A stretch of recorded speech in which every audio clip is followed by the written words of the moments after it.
Hello, everyone. It's your boy, it's Lex Paranormal. How are we all doing today?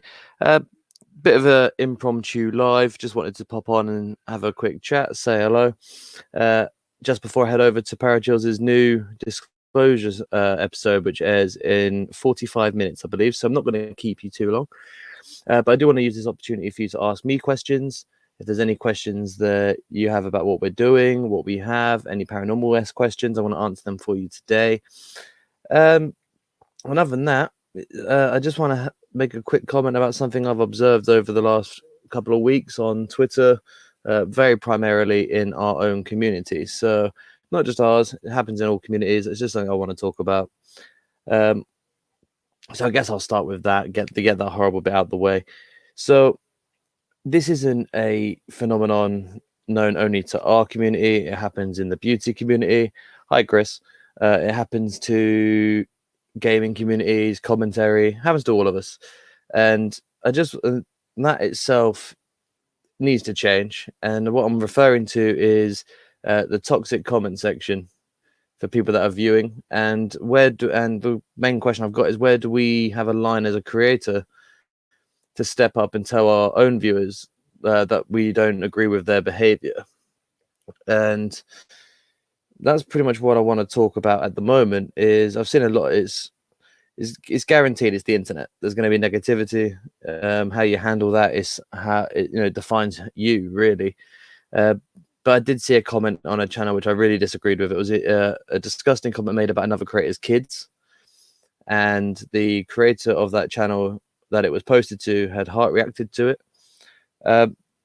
And it kind of made me feel a bit weird. I don't know if it's just me. I don't know if anyone agrees with me. But where do we draw the line for what we do? If someone had commented that into my section, not only would I have removed it, I probably would have said something that to show that I don't agree with it.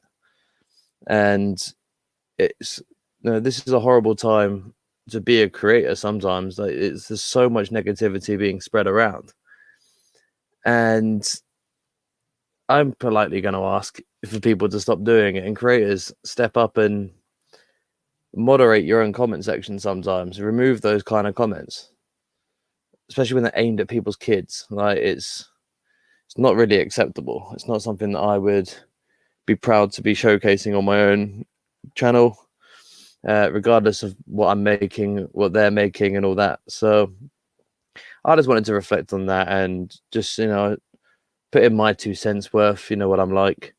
That I think something needs to change. I don't think YouTube is strict enough in that respect. But then you can't really control it, can you? YouTube can't go on and ban every account that says something like that because they just make a new one. So I just feel like we need to start stepping up as creators and saying, look, guys, I know that you don't like this person because I don't like this person, but we need to stop just going into their videos and hating on them. Like, if you don't like somebody, just don't watch them. Like, I know that there's creator beefs all the time, and which I've already said before, I don't agree with taking that online either. I don't understand why they keep making videos on each other. Clearly you don't hate each other because you're wasting that much time and energy to talk about the other person. But it's not just on YouTube, it spreads to Twitter. Was it last week I couldn't scroll through my feed without seeing all the drama that was going on, and I just don't get it. I don't think it's necessary. I don't think creators need to have that. And to me, on an outside perspective, it looks like you're doing it just to get people to view both channels. It wouldn't be surprising if everyone who's doing it is actually in cahoots with one another. I don't know. I'm just getting tired of seeing it. I know I'm not the only one, but I just wanted to ask that question. If anyone knows the answer to that question, to let me know. And where is it in our? Do we have a duty to say something about it? Because personally, I think we do. But like I said, it's the internet. It's going to exist anyway. But other than that, I just wanted to fill you all in with what we've been doing on Capture the Unknown. As you know, that we finished the series of Clue the other week on Friday with probably one of the best evidence that I've caught on camera, which was phenomenal. We had the growls, we had the responses, Nadine's incident, the K2, everything was going well. And I just wanted to update you on what's going on now. So we've started filming the mystery of Chinese Bridge episode, and we were meant to start doing the hidden graveyard today, but it is such bad weather here today that we are not trudging around the graveyard in the rain, especially like this heavy. So, but they are being done. They are being filmed. Probably I'm aiming for May 7th for the Chinese Bridge. That's the next one. We just need to go and do the nighttime. I've done the daytime bit already, and oh, thanks, Chris. Thank you very much. So we've just, so Chinese Bridge is looking good. It's a really weird one. There's a rumor that surrounds the bridge, or we know why the bridge is there. There's like some Chinese kid or in Eden school was swimming and drowned or fell off the side. I don't know. All I know is the family built the bridge in the honor, which is really sweet. But when we went there yesterday, we saw things on the bridge that we didn't know that were there before. There's like carvings of sentences written through them, and it's really quite cool. But we want to put the rumor to, see if the rumor's true. I got told that there's weird electrical stuff that goes wrong there. You can hear children on the bridge. We didn't hear it yesterday.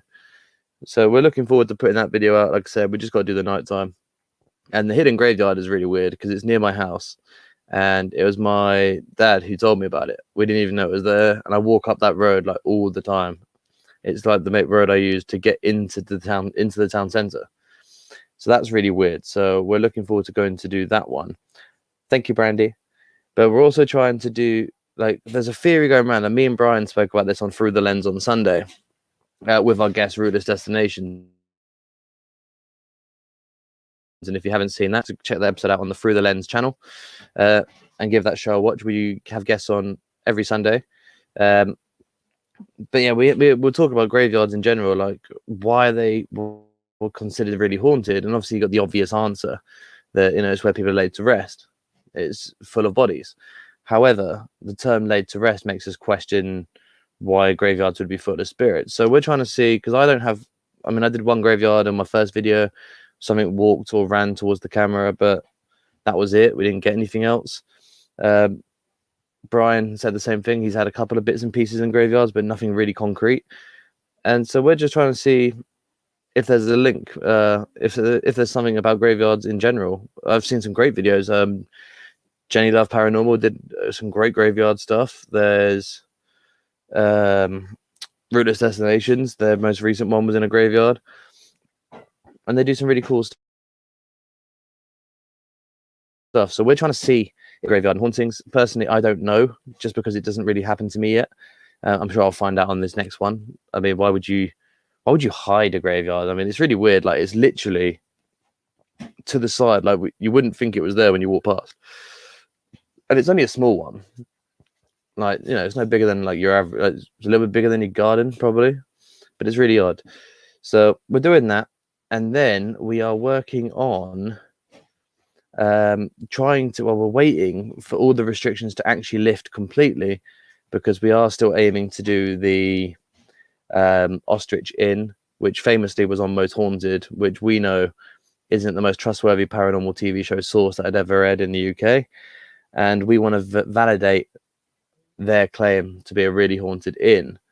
The stories are there on the website. It tells you about the odd landlord used to kill rich people, and then the bed would lift up and slide the body into the basement, and quite a few times. So it's got a really good background for paranormal, but because of the show that went and did it, we don't know if we can really trust them. So we're going to try and find out ourselves.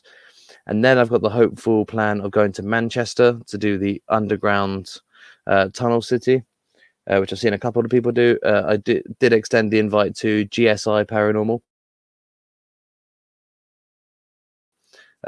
to get us who were on Through the Lens with me, and they were happy to come. So I need to organise that.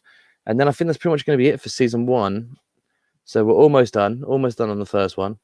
And then I want to take about 3 months off to film consistently. I want to film everything in advance, so I've got more time to put them out more consecutively than I have done for this season. that's what's going on there. I did want to say a quick thank you to everyone who has not only watched my videos or liked them, but also have subscribed to the channel. They follow me on Twitter, Instagram, Facebook groups. Hi Jenny, I've literally just mentioned you on here, so about the graveyard stuff you've done. So I want to say thank you to all of you guys for supporting me that way. It has been phenomenal. I don't know what's going on with YouTube at the moment. Like, my sub count is fluctuating a little bit between 215, 220. I'm aiming for 500 by the end of the year. But I did also see that, I believe it was Jenny who was teetering before she got to that lovely milestone of 1,000 on the 996 and 999 mark, if I remember correctly from Twitter. So I don't know if it's YouTube messing up or just people are just coming and going, which is fine. But that's pretty much the catch up. If you have any questions for me, just put them in the chat and I'll answer them for you. And I just want to reiterate that for those who have just come in, the start of this, I did mention, do we as creators have a responsibility to speak up about what our viewers are saying in comment sections to channels that we may or may not disagree with? You coming up to Scotland, lock you in the vaults? Of course I'm going to come to Scotland, Chris. I want to do the Edinburgh Vaults. It looks so good. Your casework on it was awesome. I'm really looking forward to seeing it. You know, I mean, who doesn't want to go to a vault which carried hundreds of dead bodies in it? I mean, our hobby is so weird, isn't it, guys? What's your favorite thing to do? I'd like to go into the aqueducts of a city where dead people were and speak to myself in a tunnel and hope something speaks to me back. It's a weird thing, weird world we live in.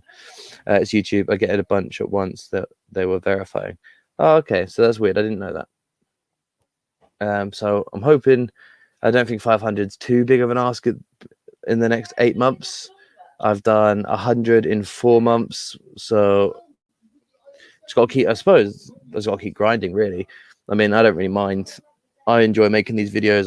I'm enjoying the experience of doing this. I've enjoyed meeting the people I have done through it. Obviously, I now work for Parachills, and what I have done since September. But I've met a lot of amazing people through this experience. So, although you have to get me back for Drovers Inn. Oh yeah. So if you don't know about the Drovers Inn that Chris is talking about, we were trying to find out if it's haunted for casework. We couldn't find anything yet, and then I tricked him on Parachills' reaction show with a jump scare video from that inn. But I really hyped him up that it was going to be a groundbreaking piece of evidence, and I don't think he's quite forgiven me for doing so yet.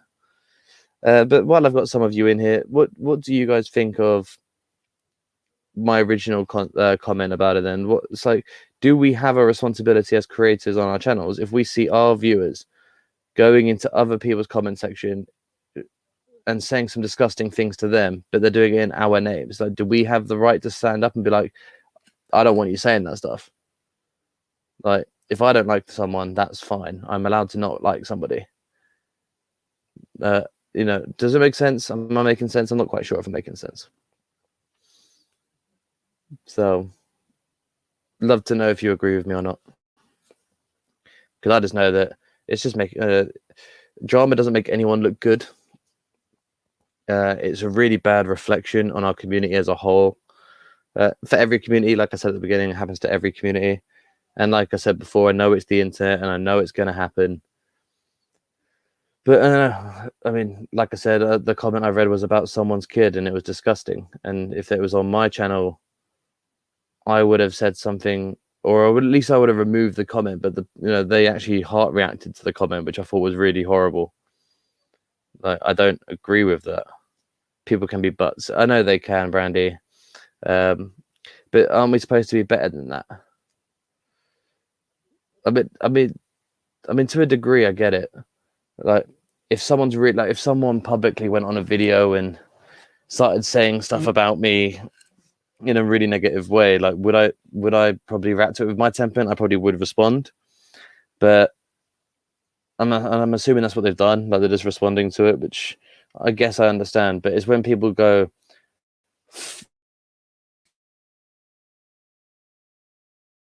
over that line and say something that's going to repeat what the comment said. I think it's been taken down because I know some people were very unhappy with the comments. I'm assuming it was reported, but I felt physically ill reading it. It was about a kid, and I mean like a kid, like probably up to the age of 5. So, I mean, if someone was beefing with me, I think I'd put out my statement for it as normal, and I'd say, well, this is my problem. I wouldn't even do it in line. I don't think. If I had a problem with someone, there's a proper way to address it, and not so proper. That's true, Brandy. That's completely true. I mean, if I had a problem, let's say like me and Brandy kick off at each other for whatever reason. I feel like I personally, if I had a problem with you, that I would privately message you that problem. I don't think I'd make a video on it. I mean, I have a thing. I don't hate anybody. I think hate is too strong of an emotion to waste on people you don't like. So this is what I don't understand, like why they're wasting so much time with these videos on each other, but they claim not to like each other. It's really weird. I get why some people did it. I get like about a month or so ago, probably a bit longer, there was that big movement video that came out about bullies, and I got that. I completely understood where they were coming from, but it's the petty freaking drama. Like personally, like if I think someone's, I mean, there's a difference. Like if you're going to call someone out for being a fake channel, and you do it in the right way, like if you debunk the video and you can prove it, so like, then I think in terms of being a researcher and paranormal expertise, like we're okay, we're allowed to do that. At the end of the day, like this is a science division, and the best thing about being in science is you disprove other people's theories, or you have to debunk the theory, or you prove yourself correct. And if you debunk a video, I think you're allowed to do that, especially when they're lying about them. But there's a right way of going about it. Like I've never said that fake YouTubers aren't. There are some who definitely fake videos that I subscribe to because they're entertaining to watch. Does it offend me to the point where I'm going to make a video slagging them off completely? No, because I don't see. I mean, do I think they should put in their descriptions that it's entertainment? Yes. It's not the end of my world. I mean, it upsets me that it makes us look like a joke, but I do feel like, some of them are really entertaining. I think that's what introduced me to the paranormal side of YouTube in the first place, was some of these channels. And then it's like, but I'm not going to make a hate video on them because that's what it doesn't do anything. If I did, I just don't get it. I just don't get it. Maybe everyone's just being big kids. Exactly. It's called being an adult. Well, yes, it is. So I'm going to give you guys a couple of minutes. If you want to ask me anything, please do so. Like I said, this was only going to be a quick, short live. I just wanted to say that, and hopefully, we'll see an improvement in the communities, and hopefully, this drama stuff stops. Because I'm bored of it now. I'm bored of watching it, bored of seeing it, and I'm really bored of like unfollowing Twitter accounts because of it. Like it's just so boring. It's so boring. So ask any questions, guys, and then we'll call it a day because I need to get on to see Parajills' new episode or new show starting. I despise bullies having a YouTube platform. Yes, so do I. The worst thing about the internet is it gives everyone a platform, and not everyone should be given one. I've seen racist videos on YouTube done by people making rants, and that's disgusting. I've seen sexist videos on YouTube that are disgusting. Bullying videos just as disgusting. I mean, if anything, we're all trying to achieve the same goal on YouTube.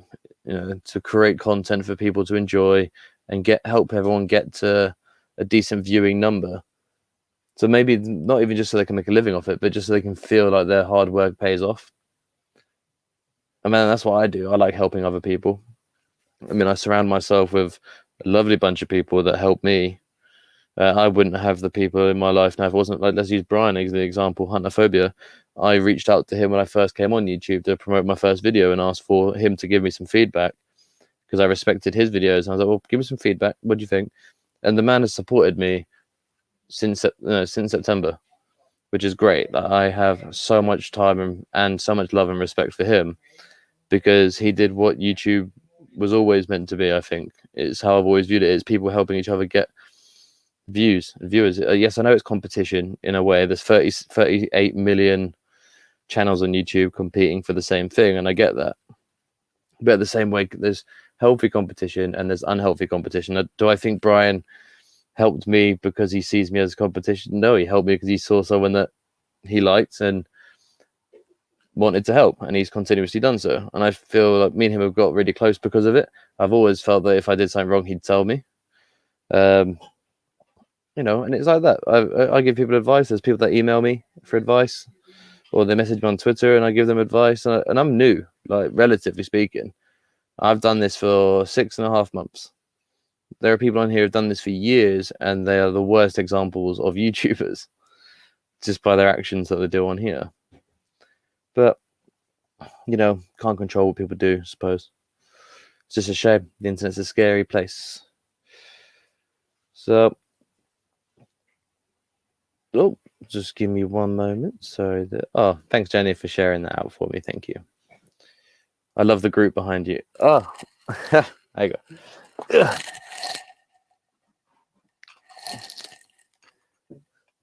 There you go. It's actually for my other half. She absolutely loves Baby Groot, and I love Marvel stuff. So we have a nerd shelf behind me. It's full of like action figures and stuff. I've got comic books over that side. I'm a giant nerd. So, but thank you.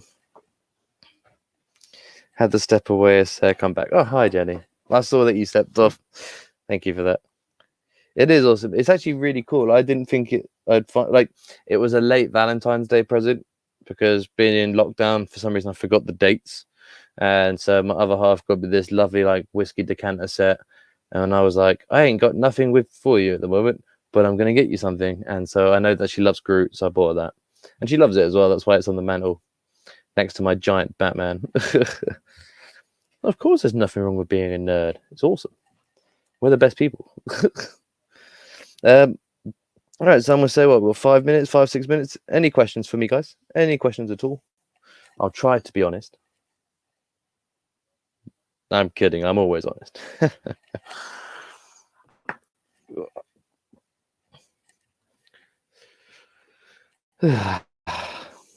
True. Yeah, it's very true. It's very, very true. So where is it? Also, I'm also planning at some point. I don't know if it'll be this year. I know that I'm planning on going to Canada at some point. I'm gonna try and probably need to try and get some money to do it. But I'm gonna try and go over to the States at some point as well, because you guys have got some great locations I want to go to. But it might be a while before I can get over there. So.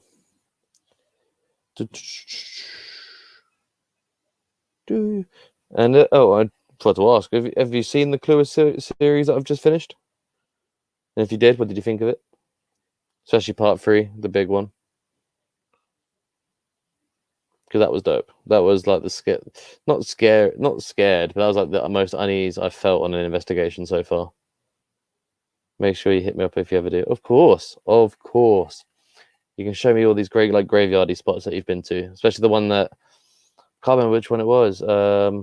Had like the big white mausoleum stuff that you're walking past,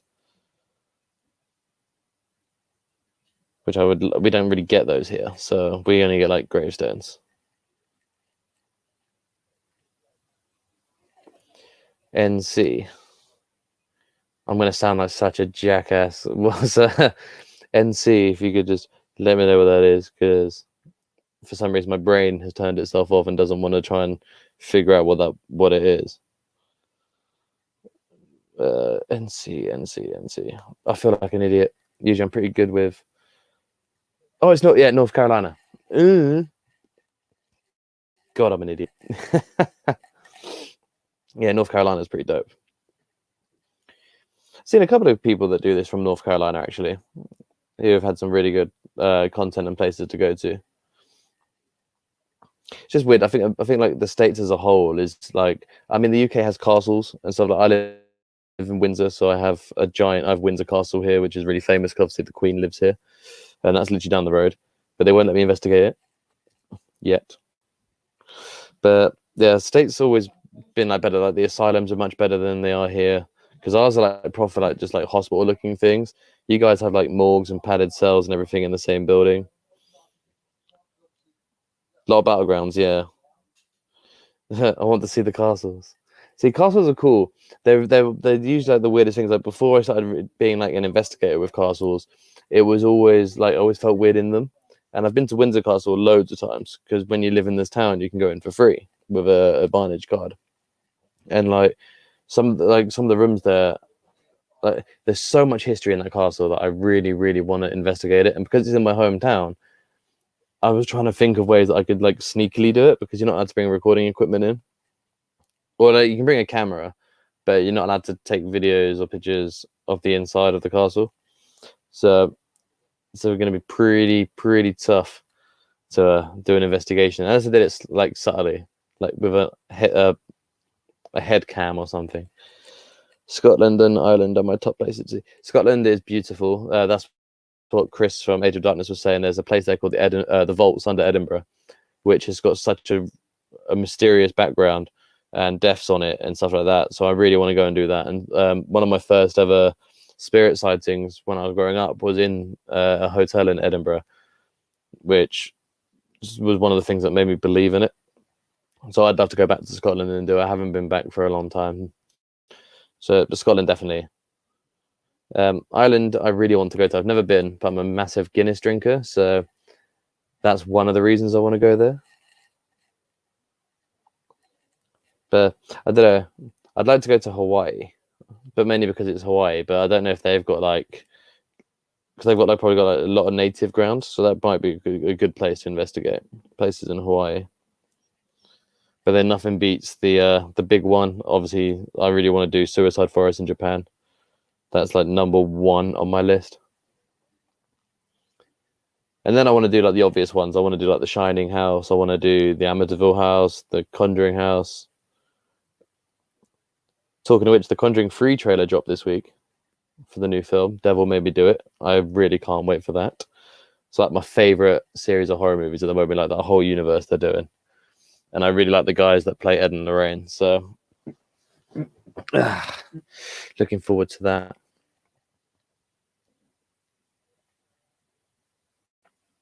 Old cemeteries and old homesteads.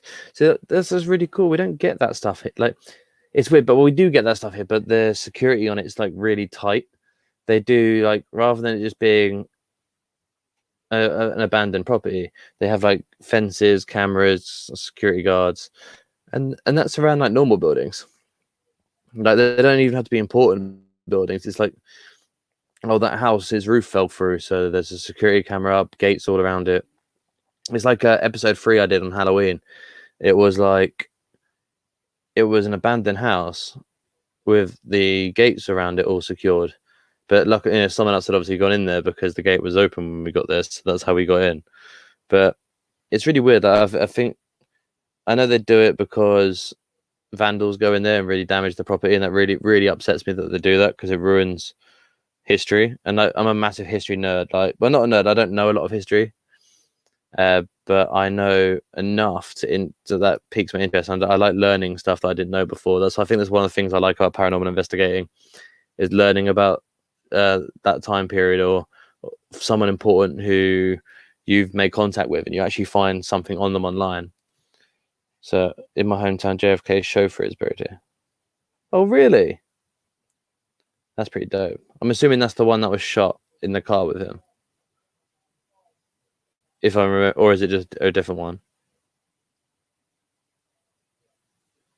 Yeah, the history that comes with it is one of the most important things. And it's good. Like, do you ever do that thing where you get worried that you've done the research, and for some reason you're saying it on camera, and you're worried that you've misquoted it or you got it wrong? You ever done that? William Greer. Oh yeah. Gee, don't have people like that around here. I mean, we had a kid that died on the Titanic. I found his grave. Well, gravestone, I'm assuming. He died on the Titanic. I don't think they recovered him, but found him. I had to go back to the few places and correct myself. Yeah, so I've had to do that before, but I remember it, and then there are sometimes where I've had to reshoot like something I'm saying, and sometimes I could be saying something, and then activity happens, and then I'm like, oh, I said it wrong. Let's do it again, and then the activity doesn't happen. It's such a ball ache, so annoying. But I think that's part of the business, really. I mean, I think I said it before. It's like you film for like, I don't know how long you guys record for. Like my recording sessions are about 5-6 hours long, depending on how big the site is. Like the Clear Park is a massive field, but we recorded the nighttime footage for 3.5 hours, and then the video itself is only 40 minutes long. So there's like, it's really weird. Like we record for hours, and you can literally do it for that 5 seconds of activity. It's crazy. Didn't find history fascinating, but I think that's the thing with history. Like history in schools, I don't know if it's the same for you. History in schools is taught in a way that's not entertaining. I mean, certain things are like, I'm not a fan of war, but I'm a big fan of learning about the history of wars and stuff like that. And I think that's where my history thing started, because a lot of the stuff I used to look up, like I used to watch war documentaries in my spare time because I just didn't know enough about it. So I was like, I want to learn it. I want to learn it. I want to learn it. I want to learn it. And that's what I've carried through with me onto the paranormal side of things, is that now I have to learn it. So it's one thing to do a little bit of research and investigate someone who's died, but you've got to give that person justice, because that person was alive at some point, and you have to show the same level of respect for them dead as you would if they were alive. And yeah, 2-3 hours is usually about like the average time that I record for. Probably it just depends. Like the longest one was Gardener House in episode 2, which was 5 hours during the day, and then recorded 4 hours in the nighttime, but we weren't allowed to publish the nighttime one because apparently it was illegal to be in there. Who knew? Hello Nocturnal, how you doing? How's y'all? Just because you just joined Nocturnal, we're just doing a quick paranormal chat. Any questions you want to ask me, go ahead. And yeah, we're just talking about recording times and history at the moment. But process of doing a paranormal documentary on the oldest town in your county. That's dope. That's going to be wicked. So I want to do something like that. Like, I don't think we have there's like an abandoned village near here in the war. I think it was in World War II. It's near the coast, and what they did is they evacuated the entire village because they wanted to use this. It was like a funnel system to the mouth of the water. So to make sure that no one got the drop on our soil, they emptied that village out and they used it as a military camp. And then they used the hill to look down at the opening to the water, so they could never get surprise attacked by the Nazis. And the village is still abandoned to this day. Some of the buildings are gone, but like the church and school are still there. And I really want to investigate that. But I need to speak to the security guy that's there, because they're a bit like, they close it. You can go and visit anytime you want. You can just go down there and security will let you through. But they close the site at like 8 p.m. And I'd like to go there in like night time. I'd like to go there when it's dark and actually investigate it for real, because like there's a lot of like the kids' toys and books and school stuff still there. It's pretty sad stuff. I mean, the fact they never went home, they went somewhere else and left all their possessions, is something that was always kind of, I wouldn't say got to me, but it's always something that's struck me as like a sensitive issue. Like people's stuff's there, man. It's so weird. Like clothes, bags, shoes, toys. You can help the town rebuild. That's sick. That is so cool. That's really cool. I think that's a really good reason to do something. Are they like restoring the whole town? Or is it like they're going to do some of it?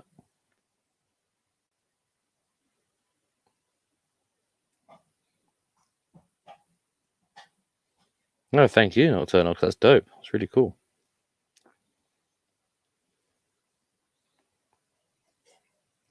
Hey, Nubs. How you doing? Didn't see you creeping in there, boy.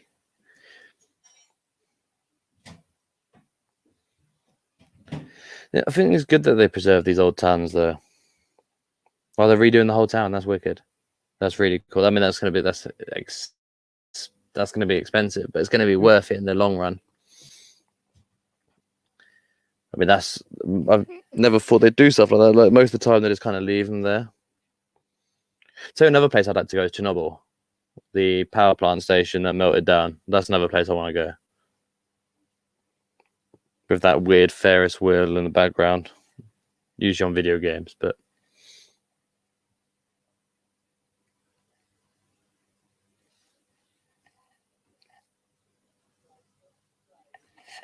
So yeah, Chernobyl's a good one. But it's good. It's nice that they want to rebuild it. Like I said, like most of the time they just leave them, which is also a good thing. Like I like the fact they leave them sometimes.